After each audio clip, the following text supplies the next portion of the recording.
3, 2, 1. Baik, bismillahirrahmanirrahim. Assalamualaikum warahmatullahi wabarakatuh. Alhamdulillahirabbil alamin. Alhamdulillahilladzi anzala sakinatahu fi qulubil mu'minin liyazdaadu imanan.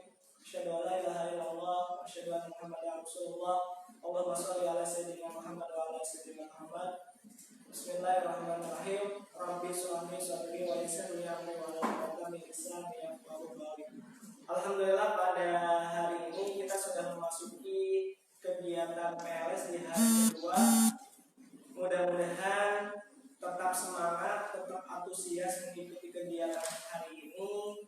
Untuk hari ini kita awali dengan materi pendidikan karakter.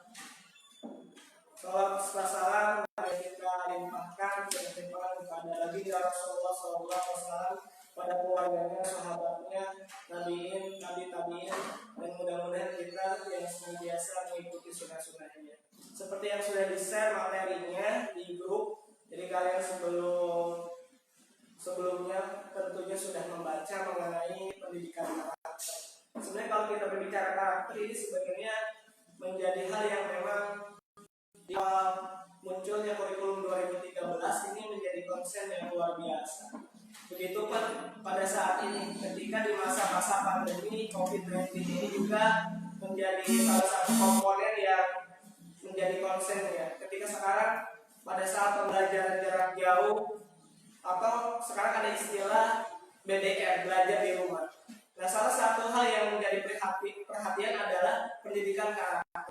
Pendidikan karakter, kalau kita analogi karakter itu apa sih sebenarnya? Kalian silakan lihat di luar rumah kalian masing-masing. Lihat di situ ada pohon. Karakter itu seperti pohon yang akarnya menghujam ke bawah, menghujam ke dalam tanah begitu kuat. Ketika dicabut itu tidak akan mudah, dicabut itu akan susah gitu. Nah, itu karakter itu kurang lebih seperti itu. Nah, kemudian perlukah pendidikan karakter? Mungkin kalau hadir secara langsung di sini Bapak bisa menanyakan satu orang.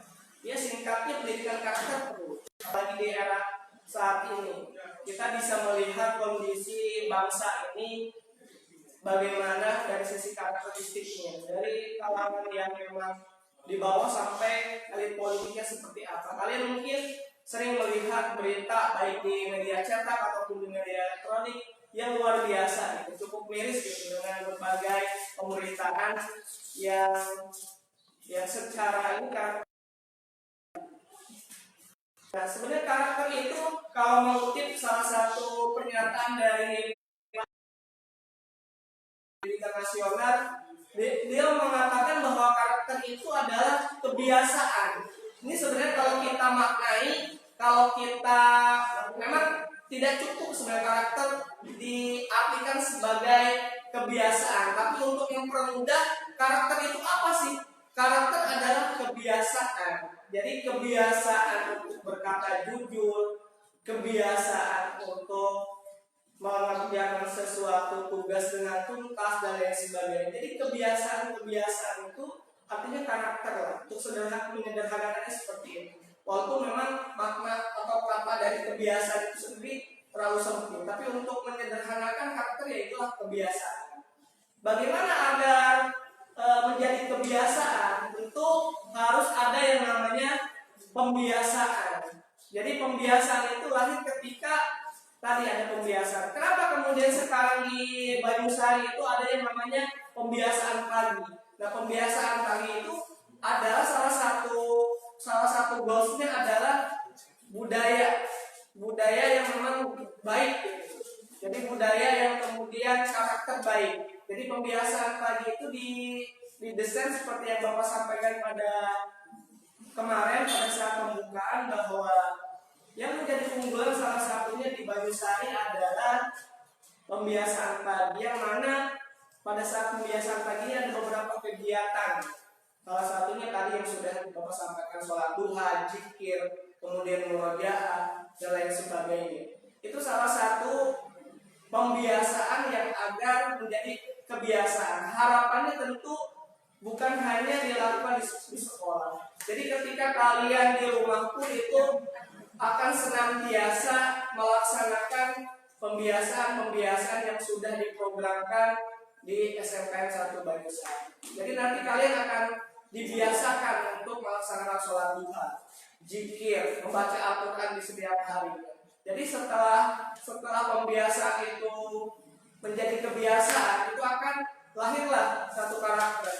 Jadi pembiasaan itu adalah ketika memang di dalam pembiasaan itu ada yang namanya pendisiplinan. Pendisiplinan itu sebenarnya ini menjadi hal yang memang relevan untuk kemudian membentuk karakter yang baik. Artinya ketika pembiasaan itu tidak bisa dilaksanakan dengan maksimal, ada yang tidak melaksanakan, ada yang tidak melakukan, maka perlu yang namanya pendisiplinan. Apa dalam bentuk pendisiplinannya? Bisa dalam bentuk teguran, bisa dalam bentuk punishment yang mana diatur dalam aturan tata tertib yang ada di sekolah. Akhirnya setelah pendisiplinan, ada sanksi, ada teguran, akhirnya dia mau tidak mau harus membiasakan kebiasaan atau pembiasaan yang diharuskan dilaksanakan di sekolah ini. Akhirnya ada muncul karakter dan ujungnya itu dari karakter itu, dari pembiasaan itu adalah nanti budayanya SMPN 1 Banyuwangi itu paginya itu senantiasa sholat duha, membaca ayat Al-Quran dan lain sebagainya. Itu untuk membentuk satu budaya itu memang tidak mudah. Makanya perlu yang namanya pembiasaan pagi. Salah satunya tadi isinya seperti apa. Kemudian ada hal yang menarik. Tadi Bapak sampaikan bahwa dalam pendidikan karakter itu ada beberapa persoalan yang bermuara pada karakter. Di sekolah saja, di lingkup sekolah itu ada karakter yang memang kurang baik, seperti hal yang terjadinya bullying, kemudian pemukulan, perkelahian antar teman, kemudian pelecehan seksual, tidak mengerjakan tugas, menyontek, tawuran dan sebagainya. Itu persoalan-persoalan yang bermuara kepada karakter yang memang tidak baik.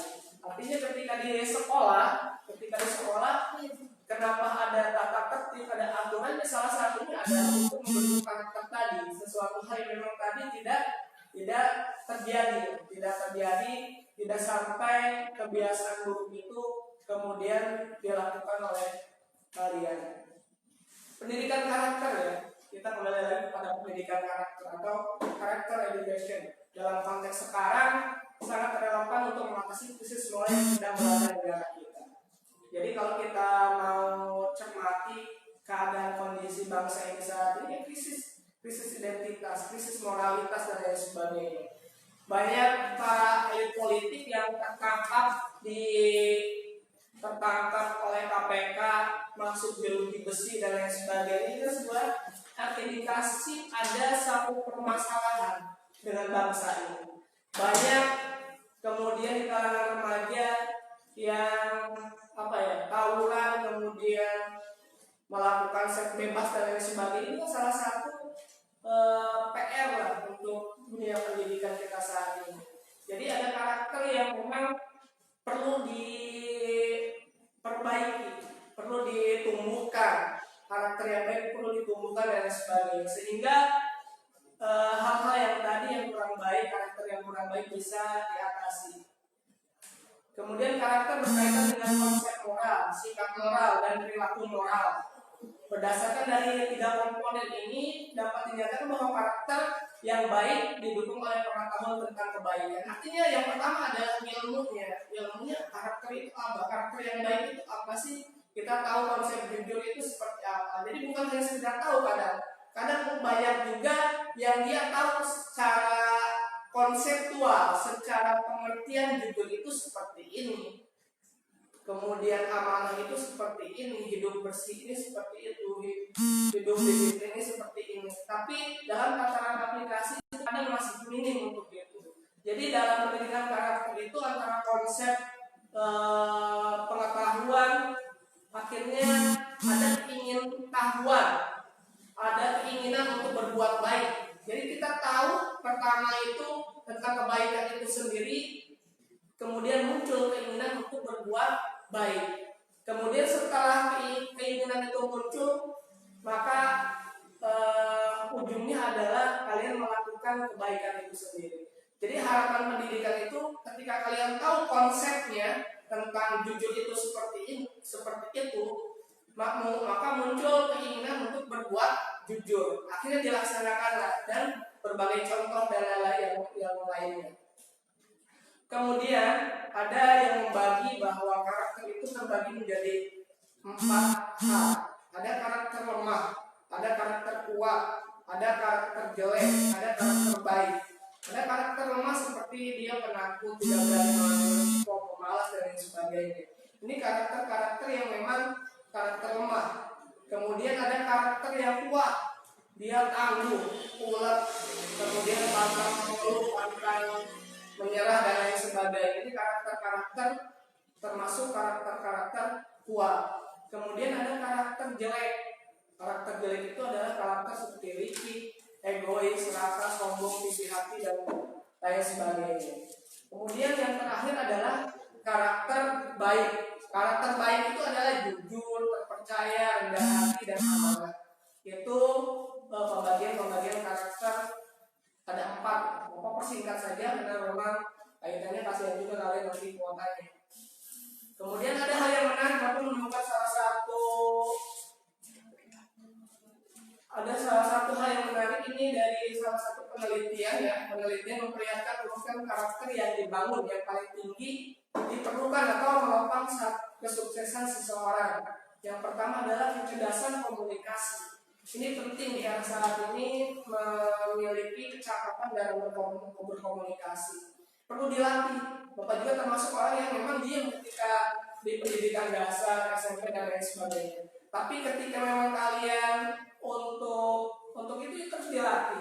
Karena tadi untuk jadi karakter itu perlu pembiasaan. Ada yang memang lahirnya dari bakat, ada yang lahirnya dari minat. Ketika kalian tidak punya bakat untuk jadi sesuatu misalnya, jadi apa misalnya, ada lagi yang perlu disiapkan adalah kemauan. Misalnya dengan kemauan kemudian dilatih bisa. Jadi kecerdasan komunikasi ini penting. Tidak sedikit orang yang cerdas tapi dia gagal ketika memang di interview kerja.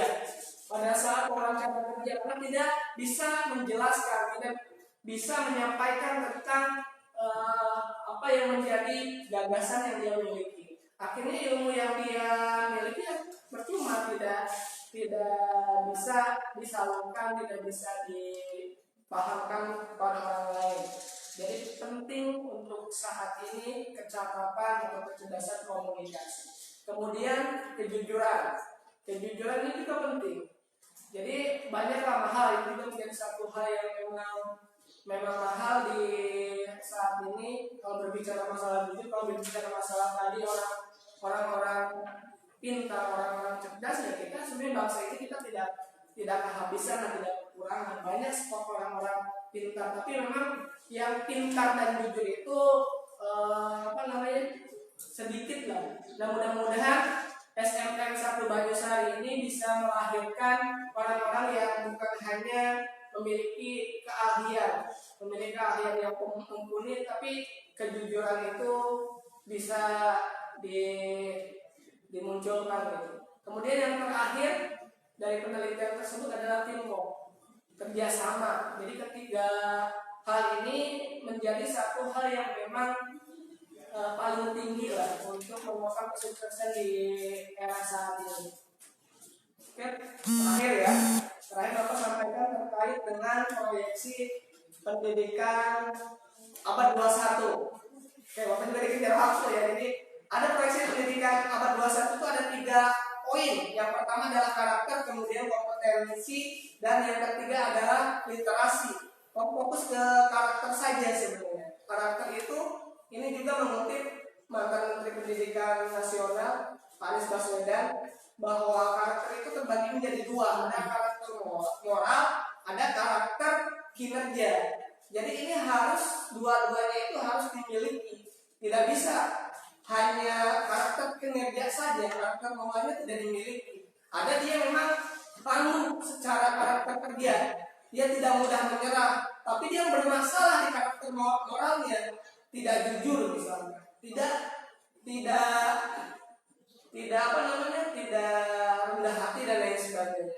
Ada dia tangguh tapi tidak jujur, dia tuntas dalam mengerjakan sesuatu, tidak mudah menyerah, tapi dia curang. Nah ini kan masalah. Artinya antara karakter moral dan karakter kinerja itu harus berjalan beriringan sehingga memang ya memiliki karakter yang baik. Kemudian ada kompetensi, dan literasi itu adalah proyeksi pendidikan abad 21. Ada 3 komponen utama yang harus dimiliki. Ini bukan hanya di Indonesia, ini sudah di dunia juga sudah sepakat seperti itu. Barangkali itu saja yang bisa saya sampaikan karena keterbatasan waktu. Kalaupun memang ada yang mau didiskusikan, ditanyakan, bisa nanti disampaikan melalui grup WA. Ya, itu saja yang bisa Bapak sampaikan. Mudah-mudahan ada manfaatnya. Kurang lebihnya mohon maaf. Wabillahi taufiq wal hidayah. Wassalamualaikum warahmatullahi wabarakatuh.